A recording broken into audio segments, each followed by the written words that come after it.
एक बार शिवजी ने अपने तेज को समुद्र में फेंक दिया था। उसने एक महातेजस्वी बालक ने जन्म लिया। यह बालक आगे चलकर जालंधर के नाम से पराक्रमी दैत्य राजा बना। इसकी राजधानी का नाम जालंधर नगरी था। दैत्यराज कालनेमि की कन्या वृंदा का विवाह जालंधर से हुआ। जालंधर महाराक्षस था।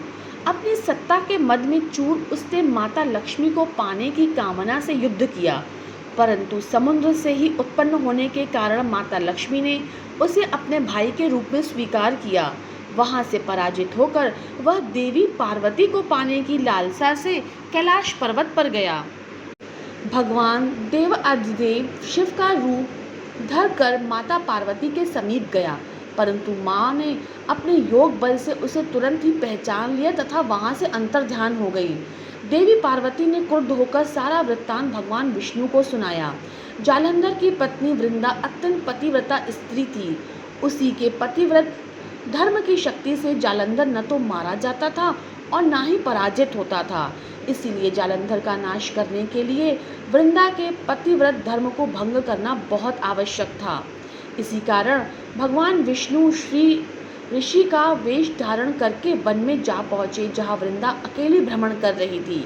भगवान के साथ दो मायावी राक्षस भी थे, जिसे देखकर वृंदा भयभीत हो गई। ऋषि ने वृंदा के सामने पल में दोनों को भस्म कर दिया। उसकी शक्ति देखकर वृंदा ने कैलाश पर्वत पर महादेव के साथ युद्ध कर रहे अपने पति जालंधर के बारे में पूछा। ऋषि ने अपनी माया जाल से दो वानर प्रकट किए। एक वानर के हाथ में जालंधर का सिर था और दूसरे के हाथ में धड़। अपने पति की यह दशा देखकर वृंदा मूर्छित होकर गिर पड़ी। होश में आने पर उन्होंने ऋषि रूपी भगवान से यह विनती की कि उसके पति को जीवित कर दे। भगवान ने अपनी माया से पुनः जालंधर का सिर धड़ से जोड़ दिया, परंतु स्वयं भी वह उसी शरीर में प्रवेश कर गए। वृंदा को इस छल का तनिक भी आभास न हुआ। जालंधर बने भगवान के साथ वृंदा पतिव्रता का व्यवहार करने लगी, जिससे उसका सतीत्व भंग हो गया। ऐसा होते ही वृंदा का पति जालंधर युद्ध में मारा गया।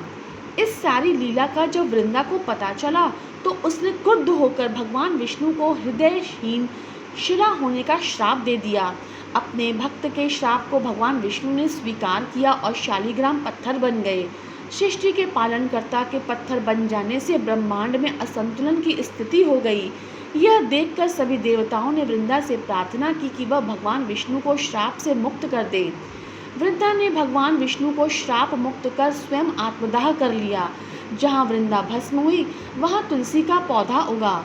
भगवान विष्णु ने वृंदा से कहा, हे वृंदा, तुम अपने सतीत्व के कारण मुझे लक्ष्मी से भी अधिक प्रिय हो गई हो। अब तुम तुलसी के रूप में सदा मेरे साथ रहोगी। तब से हर साल कार्तिक महीने की देव उठावनी एकादशी का दिन तुलसी विवाह के रूप में मनाया जाता है।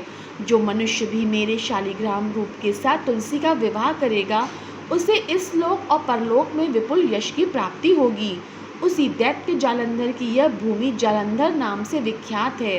सती वृंदा का मंदिर मोहल्ला कोट किशन चंद में स्थित है। कहते हैं इस स्थान पर एक प्राचीन गुफा भी थी जो सीधे हरिद्वार तक जाती थी। जिस घर में तुलसी होती है वहाँ यम के दूत भी असमय नहीं आ सकते। मृत्यु के समय जिसके प्राण मंजरी रहित तुलसी और गंगा जलमुख में निकलकर रखे जाते हैं, वह पापों से मुक्त होकर वैकुंठ धाम को प्राप्त होता है।